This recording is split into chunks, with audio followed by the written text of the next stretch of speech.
any thoughts that medicine had advanced considerably in the last 100 years of warfare quickly vanished as I walked into Belitz Military Hospital outside Berlin. I'm here to work under Professor Bernheim, one of Germany's preeminent psychiatrists, and he's happy to tell you so. Bernheim struggles to pronounce my name, and to be fair, I'm Swedish, Olaf Dromyrk. I studied under Professor Sigmund Freud in Vienna. Bernheim knows how to pronounce Freud's name and does so, as one might say, as a curse. Not everyone is a fan of Freud and his emerging psychoanalytical methods, but I specialize in them.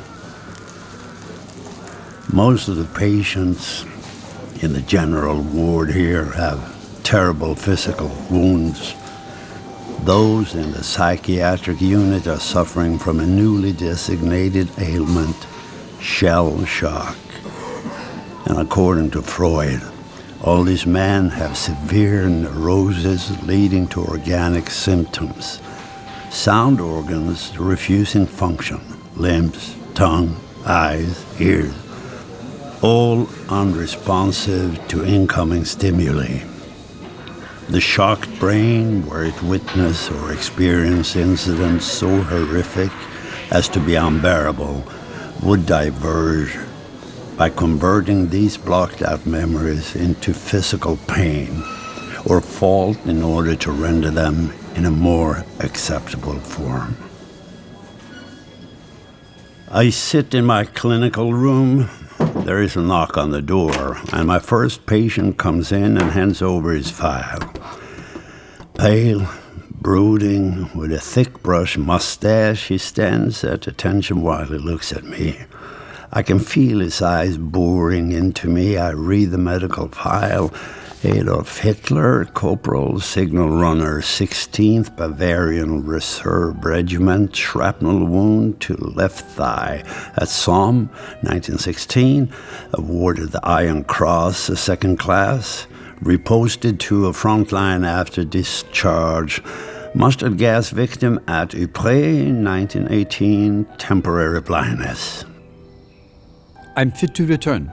That's not yet decided, Corporal. I'm fated to return. How so? 2 years ago, the howitzer shell killed all around me. I survived. Why? Well, there could be many reasons. Name one. Luck. And now you're once again an unfortunate victim in a mustard gas attack at Ypres, and you sustained another significant injury. I am not a victim. Well, you did nevertheless suffer in the attack, did you not? Does it not state there that I was struck blind? Yeah. Do I seem blind? Apparently your blindness was temporary. Do you recall Saul of Tarsus? St. Paul. Yes, I do. He too was an Aryan, and he was struck blind. Well, I see. He went on like this. His military exploits gave him a feeling of being destiny's chosen son. His constant harping on his special status to me screamed of deep insecurity. Before I went to medical school in Vienna, Professor Sigmund Freud had developed his theories and the practice of psychoanalysis. He maintained that people suffer inherent neurosis stemming from traumatic episodes dating from earliest childhood, even from birth, and that these are suppressed deeply within their subconscious mind. We have frequent sessions during Corporal Hitler's stay here at Belitz. He's combative and clearly feels my presence is an annoyance to be suffered through. Would you care to talk to me about your childhood? Why?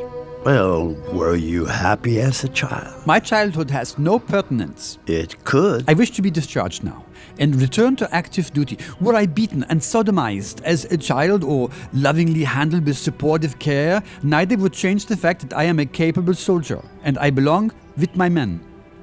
Well, you're not yet ready for that, Corporal. We have a little way to go before you're deemed fit for further military service. More sessions went on fruitlessly. Finally, in desperation, I tried another tactic. Corporal Adolf, I've known you've seen death. I have as well. Another of your patients? Perhaps a suicide as they grew tired of your babbling? No, when I was 6. I had a playmate at school.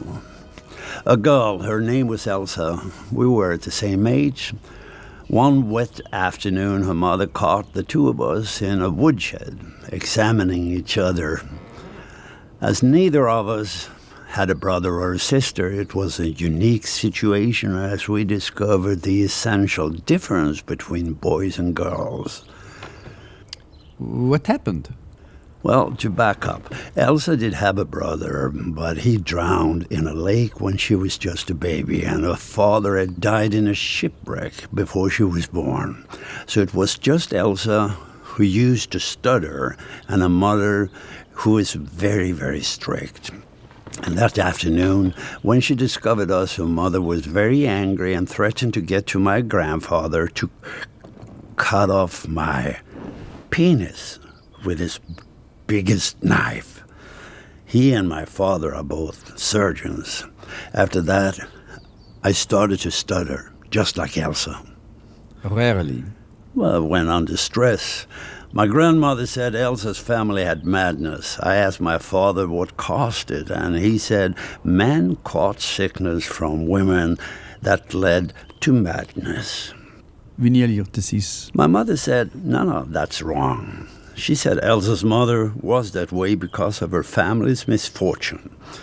But that's not the worst part. What else? 6 years later, I was away at boarding school and came home for the summer vacation to some terrible news. At that time, Elsa had started to menstruate, and her mother could not cope. So she stabbed Elsa to death and then hanged herself. Madness. Madness? Yes. Why would you tell me this? Ever since those episodes have prevented me from establishing relationships with girls, and now with women. Your childhood has affected your adult life. Yes, I never told anyone this before. Thank you. From then on, our relationship changed. I learned about him both from him and from others in the hospital who knew him. Adolf Hitler was born in Austria in 1889, and his father, Alois, was the illegitimate son of Maria Schicklgruber. And when Maria became the third wife of Johann Heidler, he adopted the 5-year-old boy. But it wasn't until he was 40 that Alois Schicklgruber legally changed his surname to Heidler. And it was rumored that Alois' father had been the son of a Jewish family, for whom his mother Maria had worked as a housekeeper. After spending a career as a custom officer, by 1896 Alois retired to a small farm in Havel, Austria, where he kept livestock and bees while his wife, Hitler's mother, Clara, tended her vegetable garden. This garden would be the source of Hitler's first significant confession to me. I was 7, and my mother was alone in her vegetable garden when she discovered that my father's dogs had ripped up her garden pea plants, and she threatened to wring their necks in her distress. She did not know I had overheard her as I was coming from the house and going off to the village. And you did something about this. In the village, I was accosted by some bigger boys who bullied me and insulted my father and my mother. I ran back home in a rage and killed all my father's ducks. And how did your parents react? I did it to please my mother. But my father didn't see it that way, and I received a severe beating. Now, how did you feel about that? Betrayed. Better I got used to it then. Corporal Hitler remained under my care at the village for the next few weeks. We had established our patient-therapist bond, but he remained frustrated at his medical incarceration. He was still there when Kaiser Wilhelm abdicated and Germany surrendered and the armistice was signed in November 1918. Amidst the general celebration and relief being expressed by all the other patients and staff, Corporal Hitler remained aloof, becoming more and more angered and hysterical. And after the war, he returned to Munich but remained in the army and was appointed as an intelligence agent to infiltrate the German Workers' Party. There, his nationalist views and oratorical skills led him to becoming a member of the party.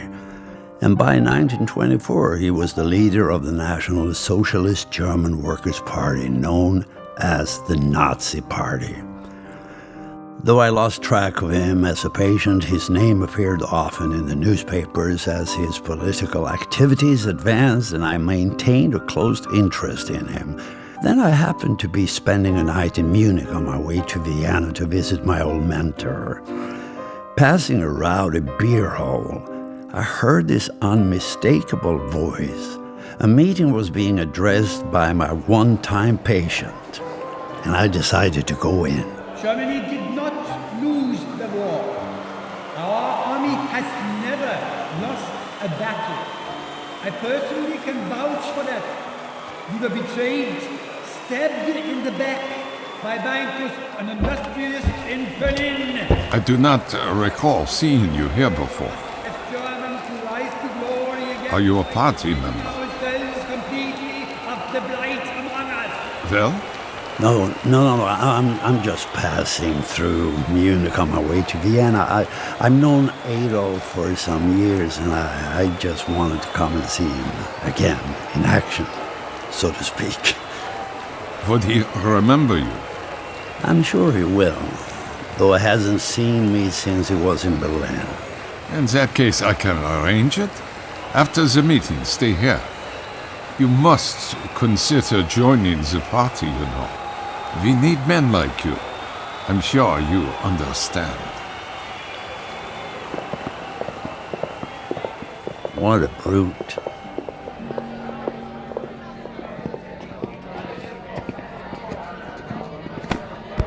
Just basic security, you understand.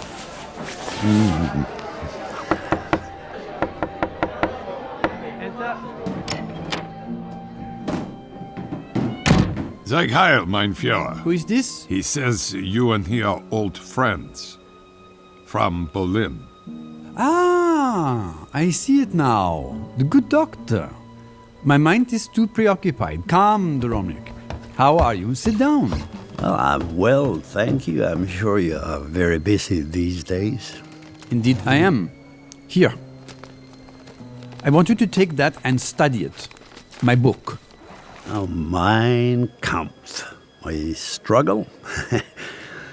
But he's not a victim. I wrote it while I was in prison. Can you believe it? They put me in prison for disturbing the peace. They called it treason. I told them I was standing up for German workers' rights, and they let me out once they realized how mistaken they were. We heard about it in Berlin. In Berlin, yes. So, what brings you to Munich? Apart from seeing me, of course. I'm on my way to Vienna to visit my old mentor, Professor Freud. The glow went out in his eyes. Sigmund Freud? A charlatan. Some people think so, but I'm not one of them. You shouldn't associate with someone like him. There are better German experts on the mind. You're German. Why not learn from them? I'm Swedish, and I came to this country by way of Professor Bernheim's invitation and to work under him. No, Herr Dr. Dromyrk, you are mistaken. You came to this country because it was your destiny to recognize Germany as the greatest, the strongest of all nations. You came from Sweden, but your father was German. I know this.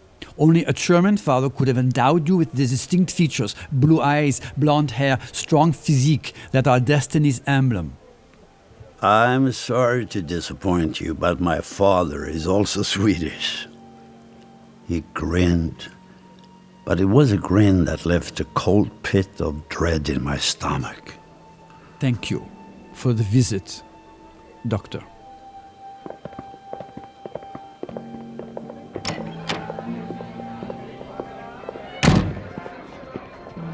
Remember what I told you.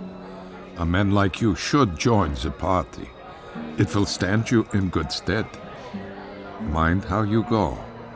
Nowadays, Munich can be a rough city, especially at night. In my dealings with Hitler, I found him to always have a simmering fanatism, mostly about himself, lurking beneath the surface. Slight though he was in some ways, I felt the man shouting at an audience was his true form, whilst the man who smiled at me was another mask. A person like him having found devoted followers, well, I didn't know what to make of it.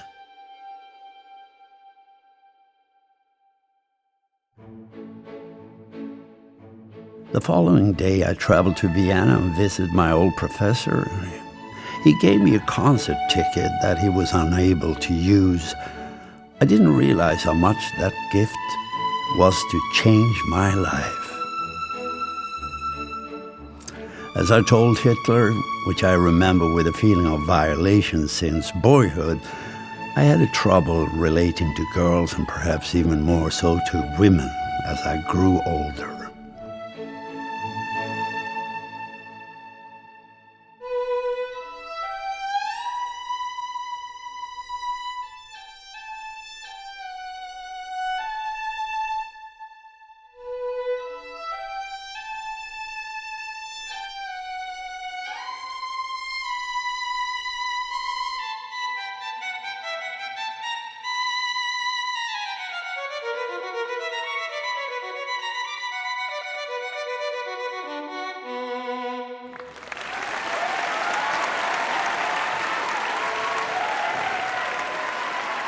I bought a corsage from the flower seller outside the concert hall, and I took it to the violinist who had thrilled me as she departed with her violin case. Miss Manliefen? Yes? Would you please accept this small token for the joy you have given me this evening? How kind. Thank you. Won't you pin it for me? Just here. I'm not sure I can do that. Oh, please do. It's very easy, but I'm hindered carrying this. Oh, all right. Like this? Perfect. Thank you. You're welcome. Oh, what a waste to go back to the hotel now and just take it off. Would you like to go for a cup of coffee? I prefer chocolate at night. I know just the place. Café Freudenhuber. I know Vienna well from a student's viewpoint. I was here as a medical student. You're a doctor? Yes. Well, I'm sorry, I should have introduced myself. I'm Olaf Dromyrk. You can call me Tilly. Beethoven and Mozart both played at this cafe, so you'll be among good spirits.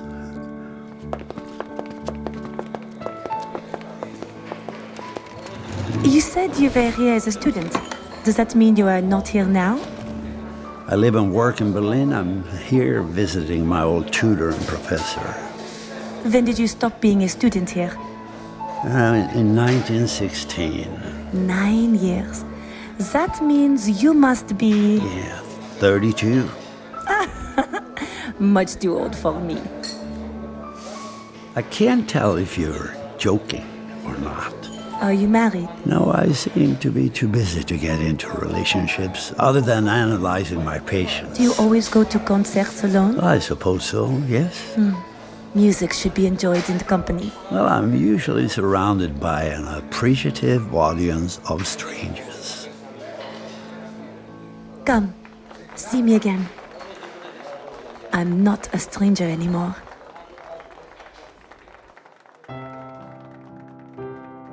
we started writing letters to each other. Dear Olaf, thank you for your last letter. So full of news and Berlin memories. My good news is I applied to join the Berlin Philharmonic Orchestra and have been accepted. So I shall be back with my parents in Berlin, and that means we shall be able to see each other again.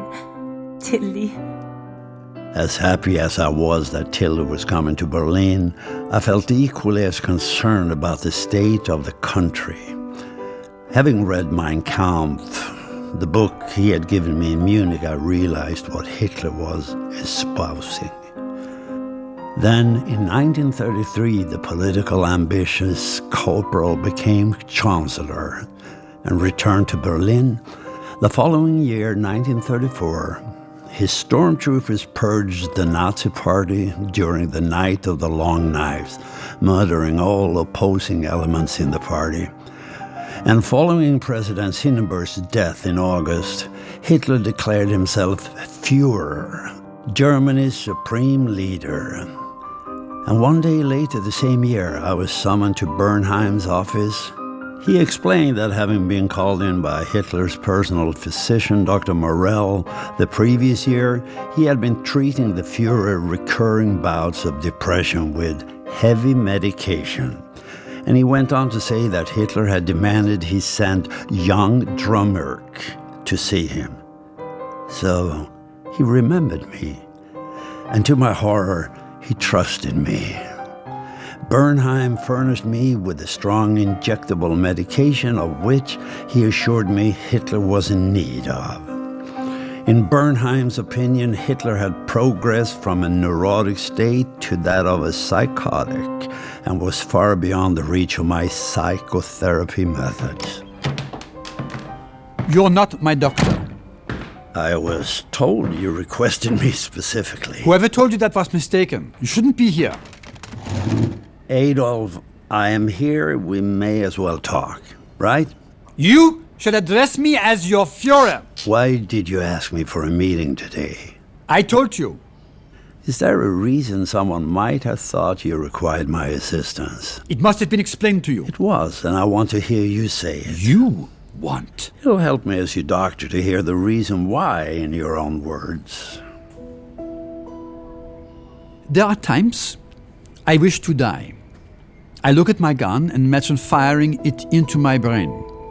No one would ever believe a suicide. It would be presumed my enemies had assassinated me. The people would rise up, carry on my work in my name. Have you picked up the gun when you think these thoughts? No. Well, then they're just thoughts.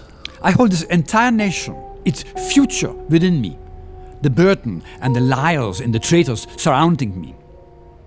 Which liars and traitors? Everyone! I read them and they sprout again. Well, how do you know they are liars and traitors? I can sense it. So how do you know that I'm not a liar or a traitor? You're Swedish. You admit it. Only by your own definition, but deep down you are of good German Aryan stock. Be not mistaken. As the Jews are mistaken in claiming that Christ was Jewish. He was born of a Teutonic warrior serving in that area of the world. I know this. I tell you this as your supreme leader, the Führer. You shall study your Führer's mind and learn. On this I do insist. Years ago, you were the recipient of some of my innermost thoughts and experiences. You were analyzing me, and you shall do so again. For now, give me Bernheim's injection and leave.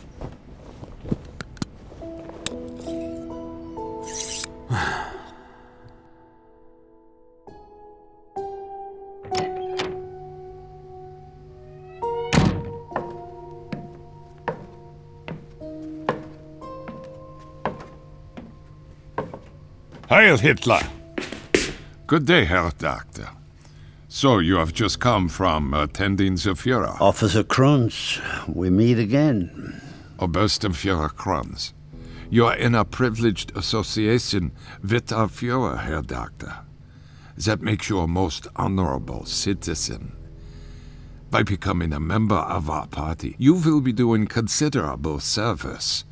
Won't you join us while you still have the chance?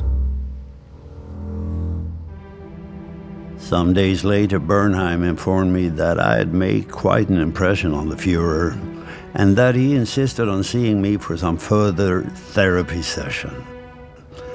Bernheim added that in his opinion that would be a total waste of time, but the Fuhrer was insistent. I had no wish to interfere with his treatment program, but the professor replied it's not wise to confront this man with a refusal. And besides, that he had no one else to recommend.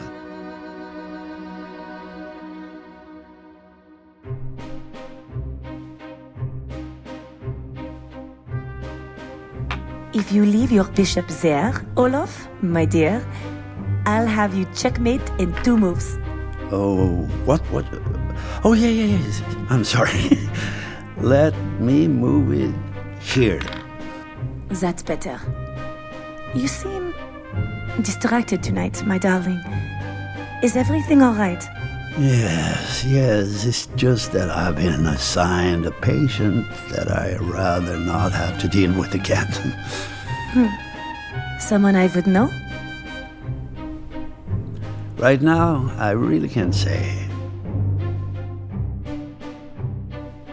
As I entered the huge office of the Fuhrer, I was even more reluctant to continue my psychoanalysis of the monster Hitler had become since the days of the lowly corporal I've seen at the Berlitz Hospital back in 1918, some 16 years ago. I appreciate your asking me for further therapy session, mein Führer, but I don't believe we can go any further now. Why not? My skill is beneath you. I don't deserve this honor. We started at the Berlitz, yes? And we shall now go forward together. Have you come to believe in fate, Doctor? Perhaps I have.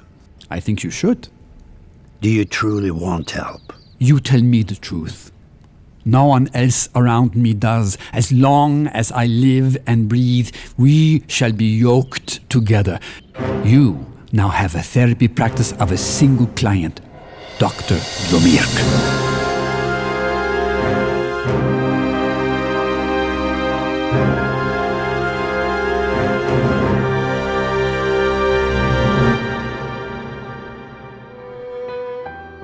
The Hitler File is a production of Voyage Media. The series is produced by Nat Mundell, Robert Midas, and Dan Benamor. Directed and produced by Dan Benamor. Written by Desmond Fosbury. Based on the novel The Dromyrk File by Brandon Rolfe. Starring Peter Stormare as Dr. Dromyrk and Denis O'Hare as Adolf Hitler. Additional cast credits available in the show notes. Edited, sound designed, and mixed by Nick Misiti. Original music by Derlis Gonzalez. If you're enjoying the show, please leave us a 5-star review in Apple Podcasts or anywhere you're listening, and subscribe now for future episodes.